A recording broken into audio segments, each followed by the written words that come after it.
যেই পুলিশ জনগণের টাকায় চলে, এই পুলিশকে পিটিয়ে পিটিয়ে আমরা রক্তাক্ত করেছিলাম। বের হয় ওই গণজাগরণের মাধ্যমে আবার নতুন ভাবে সারা বাংলাদেশে আন্দোলনের স্ফুলিঙ্গ ছড়িয়ে পড়ে। ওই দিন তুমুল বৃষ্টি পড়তেছিল। আজকে এই ৩৬ জুলাই এসেও আমরা বৃষ্টির মধ্যে আমাদের অসংখ্য সহযোদ্ধা ভাইয়েরা এখানে উপস্থিত আছেন। আপনারা মনে হয় সবাই একটু জিমিয়ে পড়েছেন। আমরা কি একটু স্লোগান দিতে পারি? আমরা স্লোগান দিছিলাম জুলাই আন্দোলনের সময়, হাজারো শহীদের রক্তে কেনা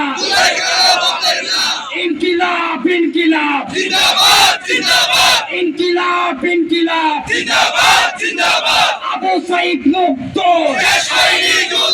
ওয়াসিম মুক্ত, শান্ত মুক্ত। এই ছাত্র জনতার রক্তের মধ্য দিয়ে ক্ষমতা পেয়ে আবার তারা জালিমের ভূমিকায় অবতীর্ণ হয়েছে। আমরা দেখি এই জুলাই গণঅভ্যুত্থান কেন হয়েছিল। এই জুলাই গণঅভ্যুত্থান হয়েছিল, আমরা দেখেছি রাষ্ট্রীয় যত প্রশাসন আছে, পুলিশ প্রশাসন থেকে শুরু করে এমনকি সেনাবাহিনী, সশস্ত্র বাহিনীর যারা আছে, কেউ তখন প্রশাসনের পোশাক পরেছিল না। সবাই আওয়ামী লীগ, ছাত্রলীগের ভূমিকা অবতীর্ণ হয়েছিল।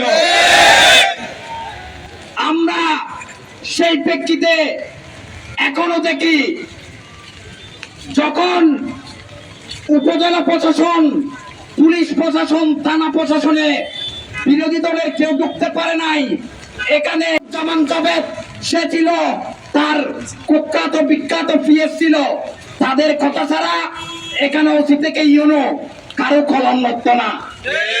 আমরা এখনো দেখি, আমরা প্রশাসন থেকে শুনি, আমরা যখন বিরোধী দল থেকে ইউনুকে কিছু বলতে চাই, কোন প্রশাসনিক কর্মকর্তাকে কিছু বলতে চাই, তখন বলে আপনারা এমপি সাহেবের সাথে কথা বলুন।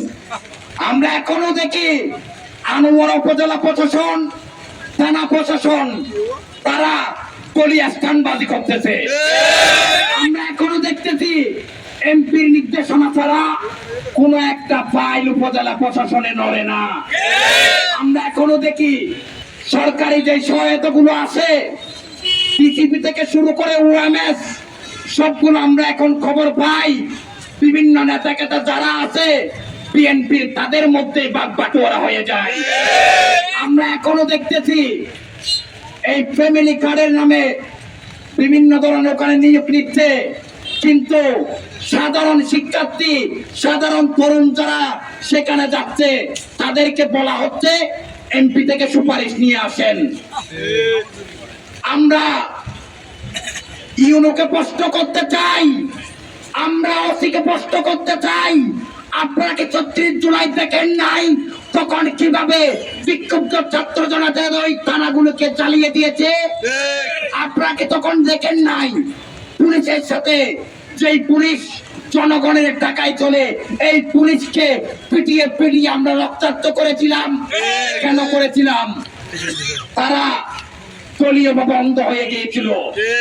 আমরা সেই জায়গা থেকে বলতে চাই, আসুন আপনারা আবার যদি আওয়ামী লীগ হয়ে উঠতে চান, আমরা যেমন আওয়ামী লীগকে বাংলাদেশের রাশিদার ফিরতে দিব না, কাউকে আওয়ামী লীগ হয়ে উঠতেও দিব না ইনশাআল্লাহ।